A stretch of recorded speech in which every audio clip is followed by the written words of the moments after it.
another call, and it was fine. So Great. And with that, we are live. What's good, everybody? Welcome to Aura8. Last week, crypto has been, I think crypto has one of those moments that has kind of shaken the entire space. 559 odd bitcoins, roughly about $50 million got drained from cold wallets that was supposed to be untouchable. No phishing, no physical access, just a 5-year-old firmware bug that turned an unhackable into hacked. The cold card exploit just forced every serious Bitcoin holder to actually question is self study, if self custody is perhaps what does it mean in 2026? And today we are breaking that down. We have the legend one more time with us, Michael Terpin from BitAngels. He's also known as the godfather of crypto, a very legendary gentleman joining us. Michael, thank you for joining us. And a lot of things have happened last week, but unfortunately, a lot of people have lost their Bitcoin. We kind of well, it's not spoke a a lot of bit people. It's till we kind of lost our 160, network yesterday, 160 but Bitcoin out of 21 million. So it's not exactly it's sort of like when people panicked when 32 Bitcoin got sold from a sailor, right? So I don't think it's a massive issue. It's an old protocol that was hacked. It would be a completely different thing if it was Ledger or Trezor, right? If they got hacked, that would be a huge problem, and we'd be probably at $25,000 Bitcoin with everybody panicking. But and I'm sure Ledger or Trezor are looking and saying, how did this happen? Is it possible that could happen here? But as I understand it, was because of some shortcuts that protocol took in terms of the BIP39 generation.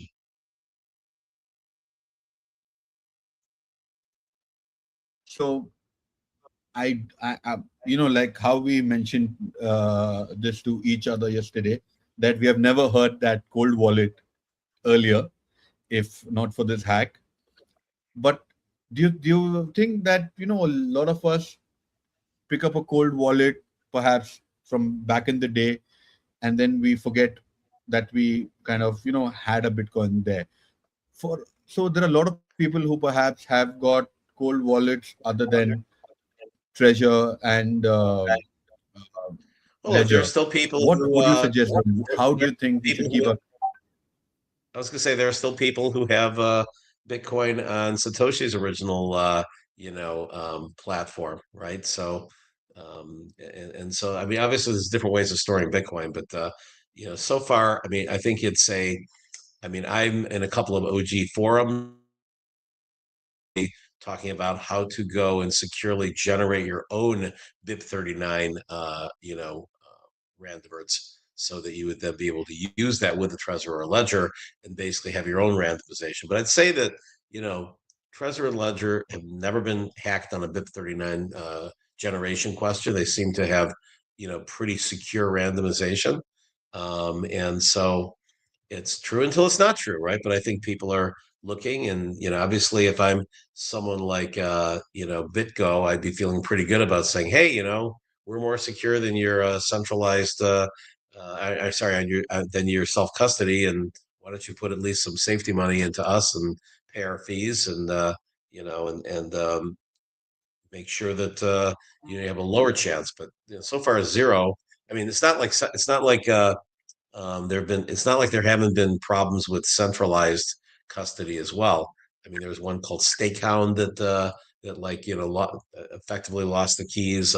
Prime Trust was a huge blow up when they changed management, and they didn't have backup of the keys, and basically lost what was under custody. And their one job was to have custody, and they didn't do that. So I think that the best practices for people with a lot of Bitcoin is still there's the kind of paper wallet, and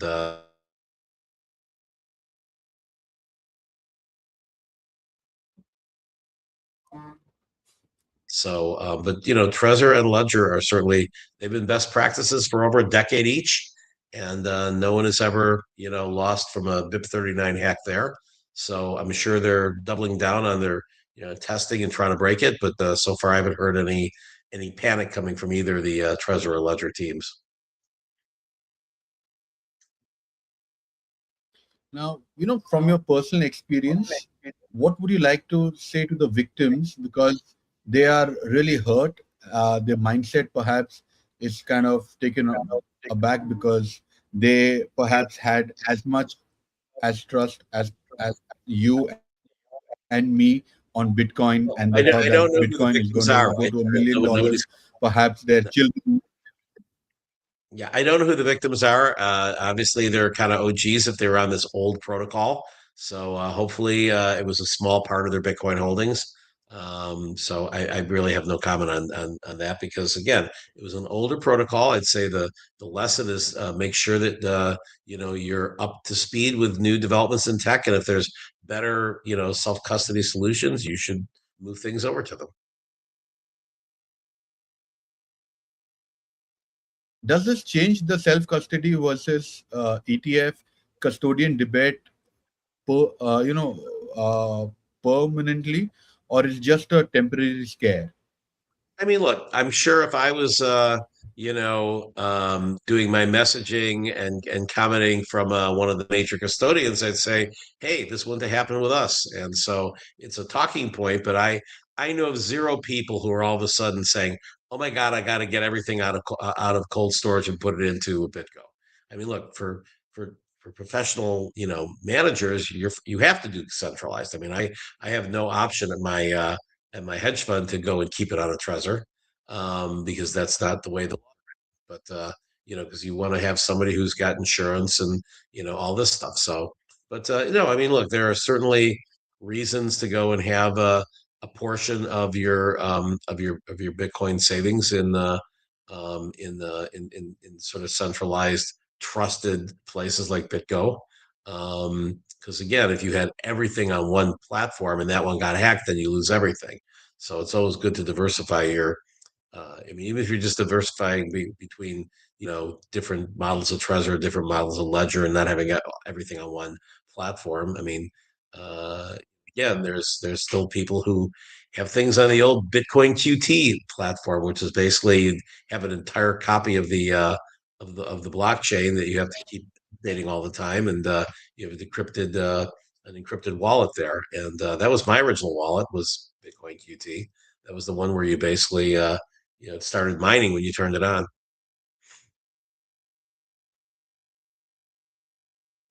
Interesting.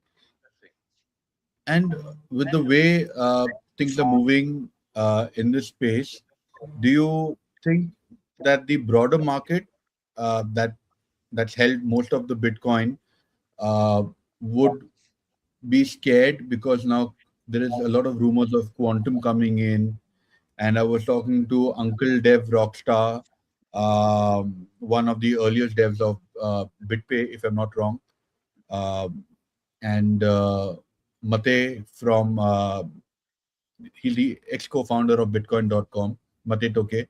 Uh, do you think that the conversation that they're having is about moving Satoshi's wallet away and kind of keeping it Well, we addressed this uh, last week. or I'm make it I'm I'm quantum proof? against How do you think? I'm against moving Satoshi's coins.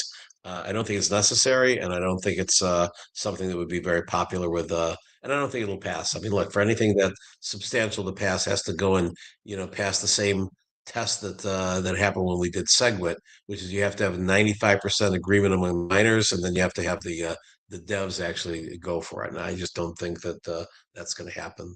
So, and again, I mean, there's other people working on different quantum solutions. You have to remember, and people forget this, Satoshi doesn't have one wallet with one address. He did a fresh address for every single reward he got of 50 Bitcoin. He's got 20,000 addresses, and each one of those would have to be hacked.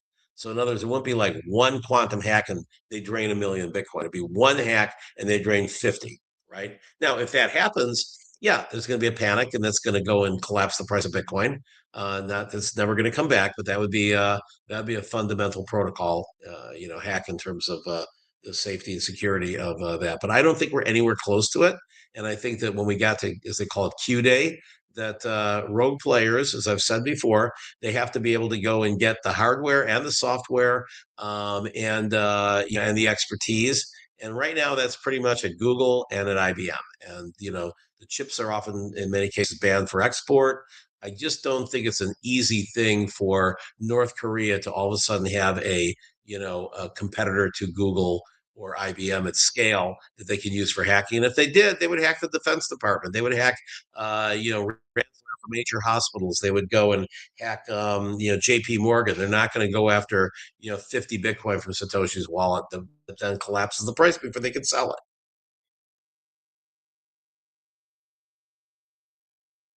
Well said.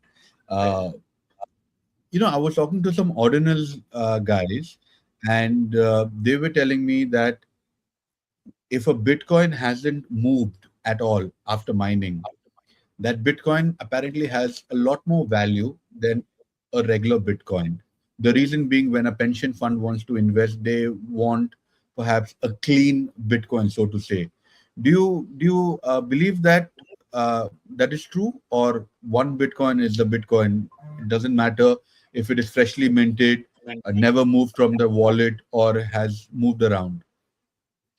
Pension funds don't care. I'd say the people who care about clean bitcoins are ones that may be looking to use it for nefarious purposes because it's got no history. But one bitcoin's one bitcoin. I mean, it's a rare use case that someone's willing to pay a premium for mined bitcoins. I mean, because look, miners sell bitcoins all the time, and they're not getting a premium for them.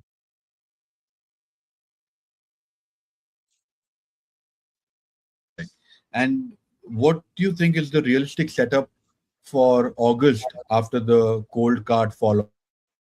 Do you think the people are going to care about it, or it is another passe? I'm sorry, you care about what in August? I missed that. You hiccuped. I would think the month of August, will the cold card fallout or the debacle will affect the market in August? No, I don't think so. I mean, it hasn't really affected it now. I mean, that's not nobody's talking about. Oh my God, will we come back from the cold card crash? I mean, it's much less important than say what happened with AI this month. That's been a much bigger driver than or interest rates. I mean, no, I think it's minimal. I mean, you're talking a little over 100 Bitcoin out of 21 million. It's theoretical, and some people are worried about it, but no, the mainstream traders not even thinking about it.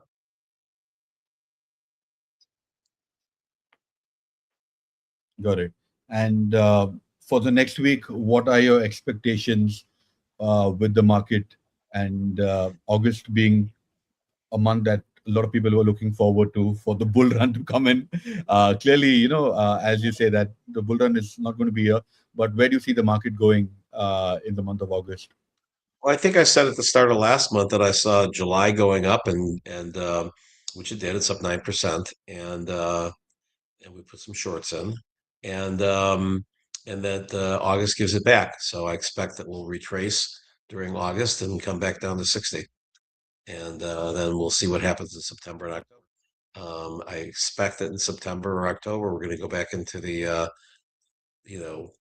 50s, and that'll be the bottom, unless we have really bad news. If we have bad news, then we could go, into the 40s, and then we should be done by then. I mean, it's all the historical, precedents for the midterm years, which have been pretty spot on so far. Have the bottom hitting in October. And I've been saying that for 2 years. Absolutely. I'm going to thank you for your time, and for everybody watching us. One more time, I'm going to give out a shout out to the Bitcoin Super Cycle book, which is written by Michael Terpin. It's available on Amazon, and it talks about the 4 seasons of Bitcoin with back-tested And the results. super So cycle. please I mean, the pick four it seasons up. of Bitcoin have been talking about that every every 4-year cycle, the price goes up. Satoshi said that would happen as long as there's more new money moving into Bitcoin every 4 years than inflation, and that's happened every time. We're only at 5% of the world having any Bitcoin, and 95% of Bitcoin's gone. It's mined. It's out there, and so at some point during the bull market, because the four seasons are basically all the volatility that happens in between the halvings, because the halving's been only up $12, 670, 8,700, 64,000. And the next halving in 2028 will be above 64,000, probably by 2x or so. But the wild volatility that happens 100x up in 2013, and then 85% down, and then 30x up and 83% down. That's fear and greed. And so the four seasons are the fear and the greed. And Bitcoin spring starts at the halving. It's the shortest season, 4 to 7 months. Then the all-time high happens, and that's the start of Bitcoin summer. You can very accurately predict both of those, one with a calendar, when the halving's happening, and one with a calculator. You can see when it's a new all-time high. Bitcoin fall, which is what we're in, is where you make all your money if you're going to be a trader, to predict, when the bubble pops and it's not just a fake out, and when the bottom is and it's not just a fake out. And if you were able to predict it accurately since the first halving within 20% miss, you missed the top by 20%, you missed the bottom by 20%, you would have 60 times the Bitcoin. Instead of having 1,000 Bitcoin for $12,000, that's now 63 million, you'd have, more like 5 or 6 billion. And it's just, that's just math. You'd have 60 times as much. And so that compounds over time. I think the next couple of halvings, you're going to be lucky to get 2x rather than 4x the Bitcoin, but that's still pretty. And the supply shock that's going to happen in one of the,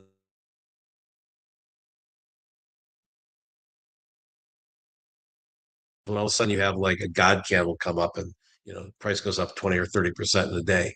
And it's done that a lot in the past when it goes up 30% a day from like $12 to like 15 or $16. That's one thing. But when it goes up from like 200,000 to 260,000, that gets people's attention. And then people FOMO in and they buy at the top and they panic sell at the bottom, just like they've done every cycle so far. But when you're running out of coins, that's going to keep that squeeze going until the bubble pops. And can't wait to 2029 to watch gold. And you can buy right now at the bottoms, and maybe a little bit lower in the October. So that's it. I explained it in the book, Bitcoin Super Cycle, and I'll look forward to speaking with you next week.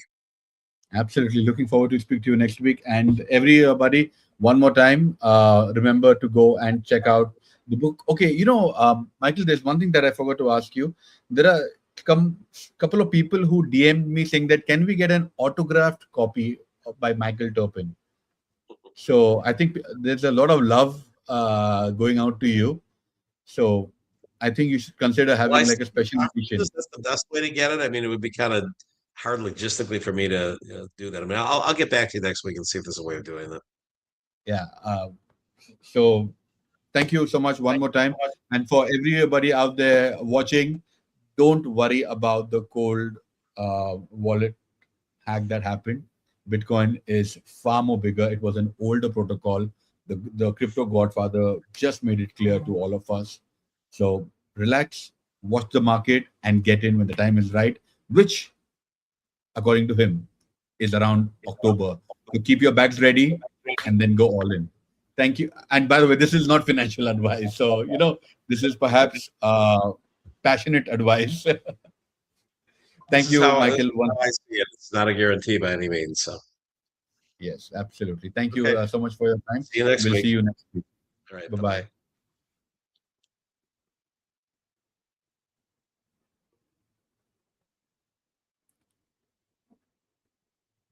Bye-bye.